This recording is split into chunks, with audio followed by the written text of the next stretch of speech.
if I ask you to think about one of the 7 deadly sins, it is very likely that lust will come first. And somehow this will give credit to the theory of Freud that most of the psyche is about repressing sexual drive. But actually, if we go deeper into the understanding of lust, we get a completely different picture that has actually little to do with sex. So if you are looking for something kinky, you are in the wrong video. My name is Maxim. I am a clinical psychologist, and my domain is to bridge spirituality with psychology.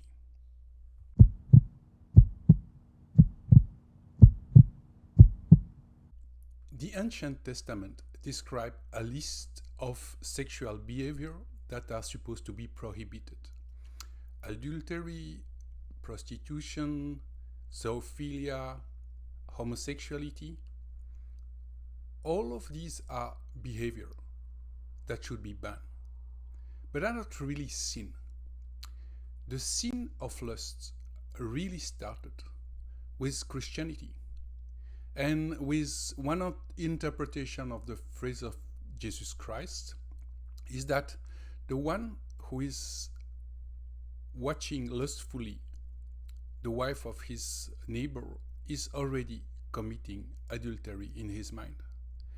And lust is already a sin when it happens mentally.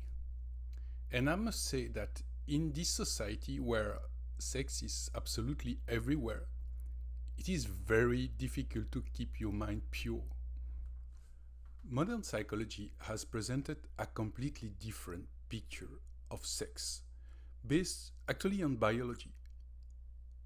So, mostly in the Freudian theory, but later, they present sexuality as a completely normal part of the human activity, and children have a lot of curiosity about sex, and it's absolutely normal.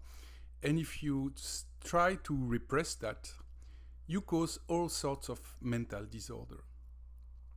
But at the other end of the spectrum, psychology has also discovered how traumatizing sex can be, and especially in the case of incest and actually all sex abuse and pedophilia, it really causes a very, very deep damages that are visible in the brain imagery.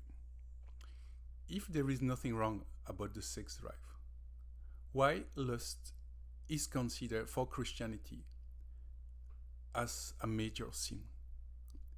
Of course, you can say it's just pure bigotry and rejection of the woman, rejection of the body. But I think it's not a satisfying answer. Let's go a bit deeper into the sex drive and, above all, the lustful thoughts. Obviously, if you look at it from the standpoint of the individual, sex is a source of pleasure, or actually, it should be a source of pleasure.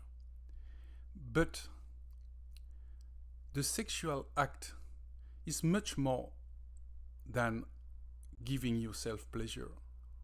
It is, at the deep level, it's one of the most intimate connection two persons can have together. And of course, there are plenty of ways to disrupt that connection and to turn sex into all sorts of power game, pleasure game, orgy, whatever. But if you are in a sexual intercourse, or at least I hope it happened, but this creates a very deep sense of connection with your partner. And the point of lust is not about pleasure, it's about connection. A lot of healthy adults have no interest whatsoever about sex because what really matters, what is an absolute need, is not sex. It is to establish a deep connection with someone.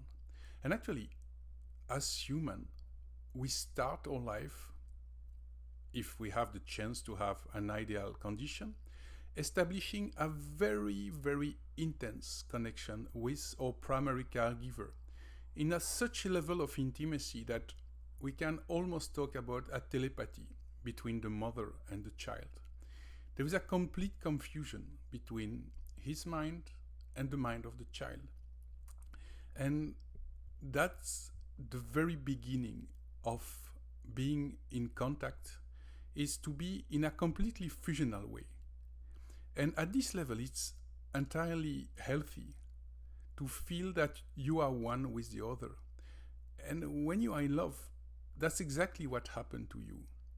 You feel that you are completely one with the person who loves you in return. That's beautiful. But it is also a dangerous pitfall, because fusion in itself, which feels very nice and which gives very intense emotion, do not allow you to exist as an individual. So when you are just in that fusional state of mind, you are just losing yourself. And I make here the hypothesis that lust is above all a problem of being completely fusionated with the other, and abolishing the boundaries between you and the other will cause a lot of harm for your mental health, for your relationship, and for your spiritual connection.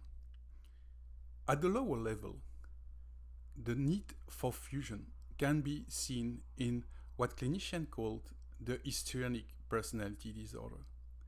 People having that tendency tend to share all their feelings with people and completely misinterpret the boundaries and think that people are very intimate with them when they are not at all, or think that people would be willing to be intimate with them when they are not at all. That's the first level of a problem related to fusion. But then, in a more sophisticated level, some people completely enter in fusion with their professional role or with their political conviction, and they are completely losing their sense of being. They identify 100%, and we call that fanatics. So the fanatics is someone having a lustful attitude towards his ideology, which is not sexual at all.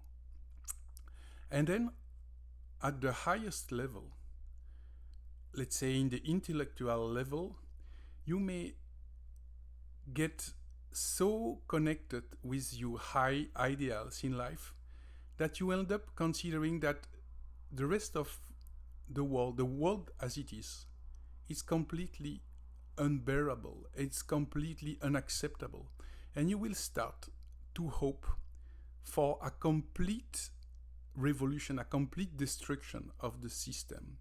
And this attitude was called in Christianity the millenarism. But nowadays, everyone who is hoping that an apocalypse will end up the system or a massive revolution are also in that type of fusional state when they are completely in fusion with their high ideal to a point they hate the world as it is. People with a histrionic personality disorder tend to display a lot of supposedly sexual behavior, but fanatics are not. And if you are a millenarist, you may completely hate and reject sex. Still, you are lustful. Now we may have a deeper understanding of why lust is a sin. Actually, it has little to do with sex in itself. Lust is fusion, and the fusion is wrong as an attitude, because you are supposed to be an individual if you want a true relationship.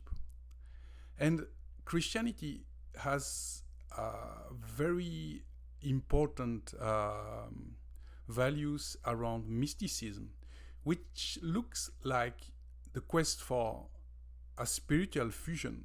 So you can understand why they try to ban all sorts of other fusions. If you have a very deep tendency towards lustful thoughts, or all sorts of fusion like histrionism, fanaticism, or millenarism, I have a very good news for you.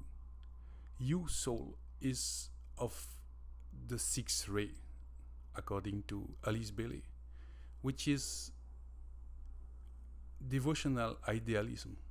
It's an intensively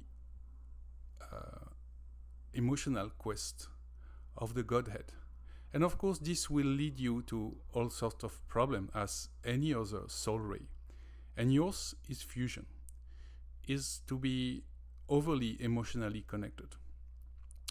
So what can you do if you, let's say you have a lust or fusion problem? So there is no easy solution for it, but my recommendation as a truth seeker and as a psychologist is to first check that you are properly connected in bond with your surrounding. If you establish close and satisfying relationship with your surrounding, being your close family, your love partner, your friends, your colleagues, your job, environment, your mission, then you won't be so tempted to try to seek a compensation in your spirituality. So start to establish a non-fusional modes of relationship with your surrounding. Then the spiritual need to connect with God will be less, I would say, neurotic. Because as human, our duty is to exist as individual and to connect to other and even to the Godhead as individuals. And even if it really feels nice to be in fusion, that is not a healthy mindset. So see you for the next scene in this series. Bye.